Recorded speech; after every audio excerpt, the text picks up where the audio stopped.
जिला मेवात में गुज़िश्ता 23 दिनों से एहतजाज कर रहे 500 से ज़ायद NHM मुलाजमीन को महकमा सेहत ने मुलाजमत से बरतरफ कर दिया है।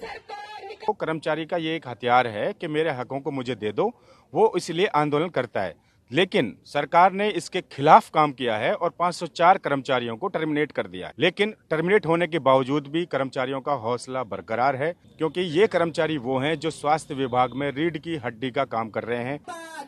महकमा सेहत की हालिया कार्रवाई के बाद मुलाजमीन का गुस्सा और एहतजाज मजीद शदीद हो गया है। हमारी सरकार से मांग थी कि हम NHM कर्मचारी हैं और हम कॉन्ट्रैक्ट कर्मचारी हैं, तो हम चाहते थे कि हमारा जॉब सुरक्षा चाह रहे हैं, हम 58 साल तक नौकरी करना, यही हमारी सरकार से मांग है। लेकिन सरकार हमारी कोई सुनवाई नहीं कर रही है।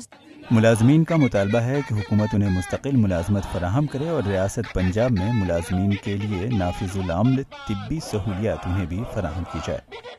हम भी रेगुलर के कर्मचारियों की तरह बराबर काम करते हैं, उनसे ज़्यादा काम करते हैं। हमारी सैलरी बिल्कुल ना के बराबर है, ना हमारी कोई जॉब सुरक्षा है। इसलिए हम नियमितीकरण और जॉब सुरक्षा की मांग कर रहे हैं इन फ्यूचर, जिससे हमें कोई हटाया नहीं जा सके। दूसरी तरफ मुलाजमीन के हड़ताल पर जाने से सेहत की खिदमत बुरी तरह से मुतासिर हो रही है।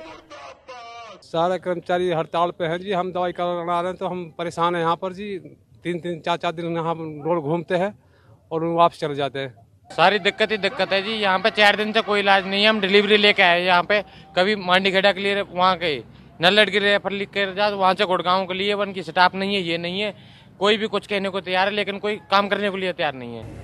एम्बुलेंसेज अस्पताल में खड़ी है, मरीजों को इलाज व मुआवजे में सख्त परेशानियों का सामना करना पड़ रहा है। हाँ भाई, जरूर हो रही, कोई देखभाल ना हो रही। सारा कर्मचारी की हड़ताल हुई पड़ी है, कोई देखभाल, कोई गौर ना हो रही किसान की। NHM मुलाजमीन की यह हड़ताल मेवात के मरीजों की परेशानी दोगुना कर रही है। 502 मुलाजमीन को टर्मिनेट कर दिए जाने के बाद एहतजाज में मजीद शिद्दत आ गई है। इंतखाबात सर पर हैं, ऐसे में हुकूमत इनके मुतालबात को पूरा करेगी या नहीं, ये वक्त ही तय करेगा। ETV भारत के लिए मेवात से सुफियान सैफ।